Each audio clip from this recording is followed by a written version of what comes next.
My name is Zuhuru Mufukeng and welcome to the South African Book Review Sessions, your online political book club where everything political literature is dissected, vivisected, and eviscerated. When we started this channel, we promised to review a book each and every single day. Guys, that is not possible. So we've decided to review that decision because it's going to cause a serious burnout on myself and most importantly on you, the viewers and subscribers of this channel. So instead, we'll do a couple of videos each and every week with a minimum of 4 videos per week. Now, what are we doing today? Before we get into what we're doing today, there's a subscribe button there on the bottom of your screen, like a subscribe button there. Yes. That subscribe button is quite important. You can click on it and you're not going to incur any extra cost, like absolutely no extra cost. You click on the subscribe button, you don't incur any extra cost. Secondly, and importantly, by clicking on that subscribe button, you're making sure that you don't miss out on the contents of this channel. You don't miss out on any of the contents coming from this channel, be it book reviews, or recommendations of your favorite books. So go ahead and click on that subscribe button. Now, what are we doing today? Today we're doing a book review. This is how we're going to do it. We're going to introduce you to the book, the contents of the book, give you the rating and reasons for our rating. Now, the book we're doing today is by Sihle. It is by Esinako, Ndabeni, and Sihle Mthembu. It's called Born to Kwaito, Reflections on the Kwaito Generation. Guys, Kwaito generations, we are those kids. We grew up during those times. I'm a mid-80s kid. I spent a number of my childhood years during the 90s. And this genre of music is the soundtrack of my childhood. I relate to find resonance. I actually relate and find resonance to everything Kwaito. From Mandla Spikiri to Abashante, Pumshaka, Zombo, Alaska, Trumpis, New School, Tebe, TKZ, the likes, everything. Those are songs that make up my childhood. So reading this book basically changed the way I viewed that particular music. It actually enlightened me to how advanced Kwaito was. Now, this book talks of how Kwaito was a political tool used by the youth of the country back in the early 90s and during the zenith days of Kwaito. It tells of of how Kwaito was associated with hypermasculinity, how Kwaito was associated with patriarchy, how Kwaito was associated with the objectification of women. It talks of the story of the women within Kwaito. It tells of the story of Tembisiete, Lebo Matosa. It tells of the story of Mshoza. It goes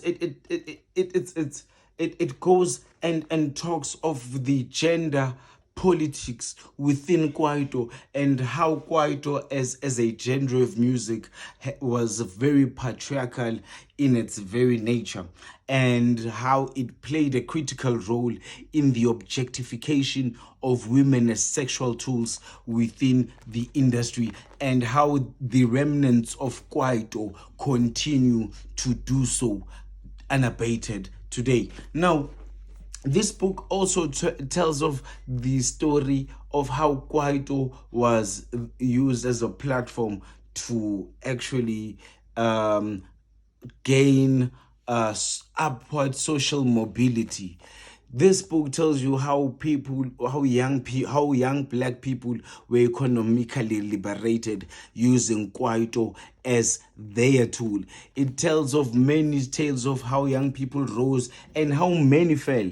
In the context of falling, it tells into deeper detail the story of Mapaputs. The authors have given themselves enough time, went and interviewed him, went through his music, eviscerated his thoughts. They tell you of how dark Mapaputs'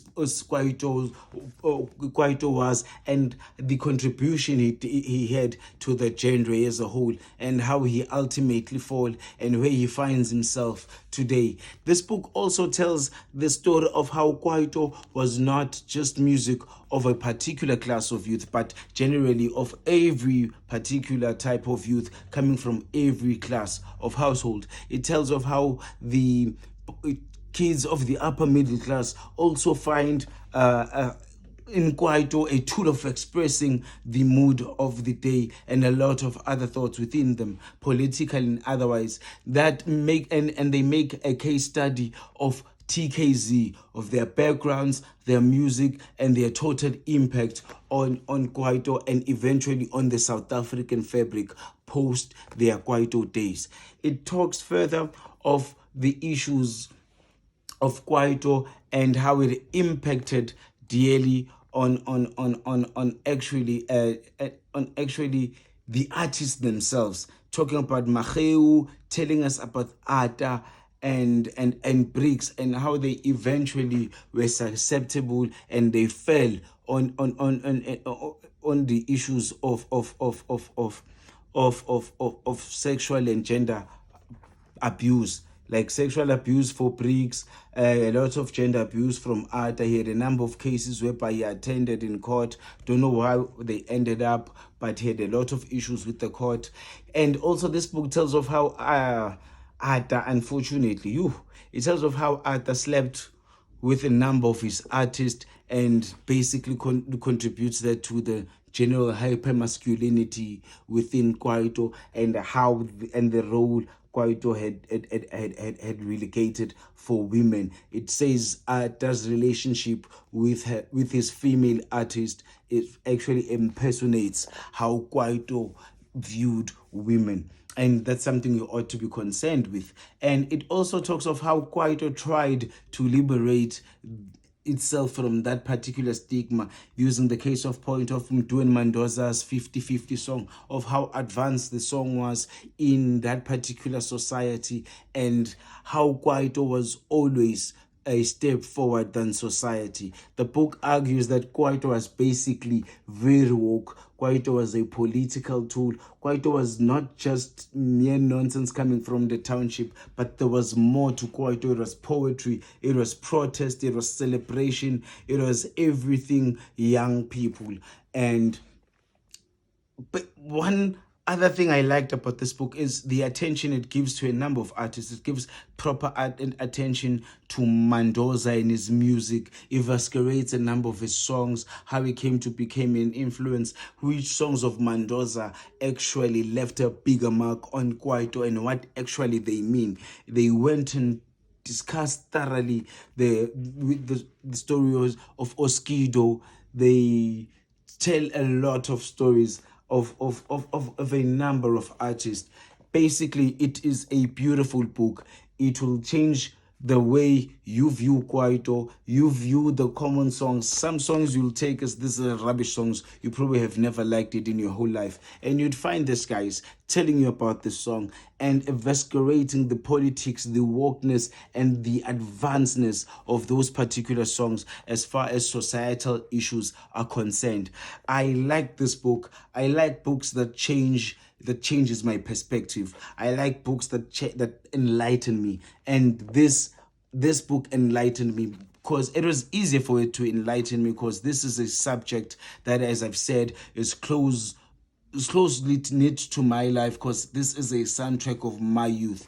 I like it or I don't. These are songs that I know. These are artists that I know, and these are artists that have had an impact on me and basically on the society that I find myself living in today. This is a great book, and because of that, how would I rate it between a 0 and a 10? Guys, this is a fantastic book. This is a fantastic book, and as I've said, this is an absolutely wonderful book. I did not expect to find the politics that I received here, and I did not expect to find the angle that is that the politics are being delivered with, or the angle that they're being delivered from. And because of that, I think this is basically the highest rating I'd ever give to a book. I don't think I'd ever pass that rating. But this book, I'd give this book a good 9. I'd give this book a good 9. It's a beautiful book. It should be a South African classic because it's relatable to every South African, more especially those of us who grew up in the 80s, 90s. And it talks a lot of many of the issues that happened in the 2000s. So it's many generations within South Africa can find this book relevant. It tells it's a beautiful book. It even juxtaposes the South African television with Kwaito. We're talking about Jerusalem, the movie, hijacking stories, Tsotsi. It talks of actually how Tsotsi style and township lingo eventually have evolved, and how Kwaito played a role in the evolving of those particular languages, and how those languages have played a critical role in Kwaito and vis-a-vis, and how ultimately both of them have impacted South Africa to the country that you know it. It's a beautiful book. It's a relatable book. It's for every. It's a great book. It's a great book. If you're a South African under the age of 45 years, or basically under the age of 50 years, this will be a great book to read. It's a great book to have. It's going to change the views that you've had about Kwaito. Many of us believe that Kwaito is a derivative or was basically a form of South African hip-hop at the time. This book debunks that myth. This book actually traces the origin of Kwaito to house music. Guys, this book is a wonderful book. The politics, the history, the dynamism of the writings of the authors. I like the writing of Esinako in a very special way. I just enjoyed the way Esinako writes. So because of that, it's a book I highly rate. I highly recommend. I loved it. Must read. It's a definitely